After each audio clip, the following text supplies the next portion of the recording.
I learned so much about the Houston Negro Hospital, about healthcare and Jim Crow, while writing this book on the hospital, now known as Riverside General. And the question is, why was the Houston Negro Hospital necessary? And to answer that question, you have to really put yourself in 1926, 100 years ago, when the hospital was dedicated on Juneteenth. You can't look at this through a 2026 lens. You have to look at this through the lens of living and walking the life of a Black person 100 years ago. And I know some people think 100 years is a long time ago. All of my grandparents were alive 100 years ago. And so these are the people who raised my parents. So it really wasn't that long ago. And to answer the question of why was this hospital necessary, the answer has to do with a lot of things. Number one, we're in Jim Crow society, segregation in the deep South in Houston, Texas. That means everybody pays taxes. If you're Black, if you're white, you pay taxes. The taxes go to build a white hospital, Jefferson Davis. It's a city county controlled hospital where white people can walk in and get the care they need. And if you're Black, they have some beds set aside in the Black wards. So that means if you're sick and you go to the Jefferson Davis Hospital and you're Black, they have a specific place for you.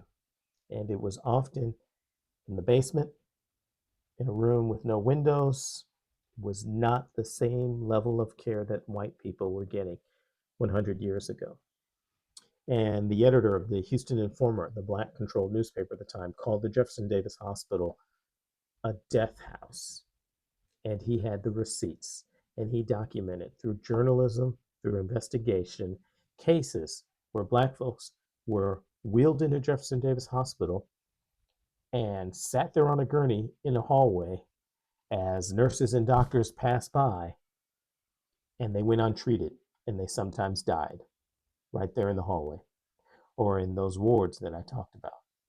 So the care was, this was segregation, this was Jim Crow, and um, that mentality meant that the lives of Black people were devalued. There was an article that came out in 1926. It said Black people made up 25% of the population in Houston. Houston was a growing city at the time. 30% of the people who died were Black. So 1 out of 4 people in the city were Black, 25%, yet 30% of the deaths involved Black citizens. So the question is, why was the Houston Negro Hospital necessary? Because the doctors, who were often first generation doctors, Black doctors, needed a place where they could perform their work. Now, these doctors could not go into Jefferson Davis and treat their patients. They were barred from practicing medicine in Jefferson Davis, the tax paid for city county hospital in Houston. So they had their own hospital off to the side. One of them was called Union Hospital.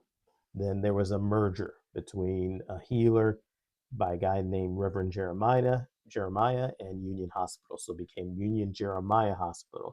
And all of these were the precursors to what would eventually become the Houston Negro Hospital. Union Hospital was like a house, like a 2-story house, maybe 10 rooms. And that's where Black doctors were doing surgeries. That's where they were providing care for Black citizens. Now, this is complex. So, um, when you think about the Black hospital versus the white hospital, there's another problem. Some of the Black people in Houston did not trust the Black doctors. The Black doctors were at a disadvantage because they didn't have this big, giant Jefferson Davis hospital facility. They had a small house facility. So as a black person, you're looking at it and saying, well, wait a minute. If I go to the white hospital, I might get substandard care, but boy, that facility looks like it's a lot better condition to to treat me than the small hospital that the black doctors are operating in, right? So it's this big contradiction and big complex web of, well, the black doctors can't operate over there, so they have to have their own facility. Now the black patients look at the facilities and compare them and say, well, I think I would rather be in a dark basement of Jefferson Davis Hospital being treated by white doctors than I would being treated by black doctors in a smaller, less equipped facility. Now, that's not across the board. I'm not saying everyone felt that way, but this was a serious issue for leading black doctors, like my grandfather, who was part of the original staff of the Houston Negro Hospital. And so when I look at his writings and the articles that he wrote in the newspaper, you can see him literally saying, hey, look, to the black people who are reading this black newspaper, look, we're well trained. He was trained, my grandfather was trained in Meharry and the University of Illinois. He had 2 medical degrees. He was traveling to Rochester to study with the Mayo brothers. If you've heard of the Mayo Clinic, these are the actual men named Mayo that my grandfather was studying with. He was at Tuskegee each year at the annual clinic, learning the very latest. He was at Providence Hospital in Chicago. He practiced medicine. He traveled and he performed surgeries in Harlem, Washington, D.C., Arkansas. So he was literally trying to convince black people, you can trust us. We are well trained. We are just as good as the white doctors over at Jefferson Davis Hospital. So, all of that you have to sort of take into account as you start to think, well, why was it necessary to have a Houston Negro Hospital? And I know some people look at that and they go, wow, they actually named the hospital Houston Negro Hospital. Well, that was intentional. That was intentional. The man who built the hospital was a white philanthropist, one of the leading um, businessmen in the state of Texas.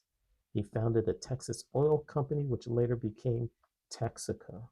His name is Joseph Stephen Cullinan.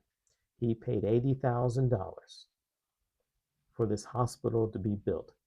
He was influential enough to convince the city of Houston to donate the land where the hospital still stands today.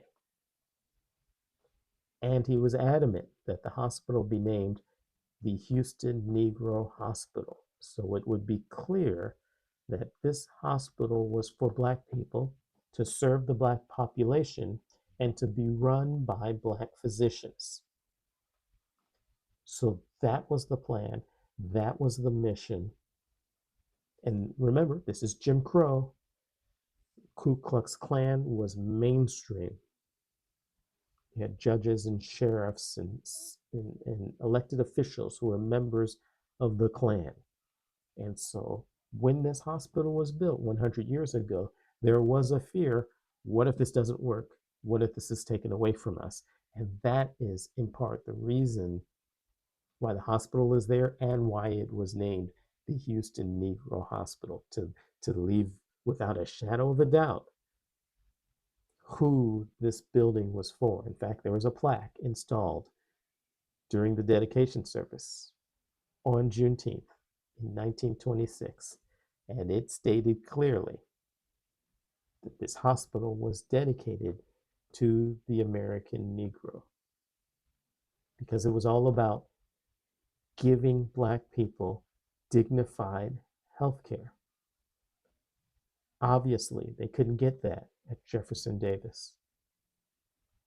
Many black people were resigned to dying at home because they thought, I'm not going to go to Jefferson Davis. There's no real viable hospital option for me here as a black person, so I might as well just die at home. And that happened over and over and over again. But here we have A group of physicians, business people, city leaders, people like Joseph Cullinan, who said, we don't want this to happen anymore. So we're going to do something about it. And that's why they built and dedicated the Houston Negro Hospital 100 years ago.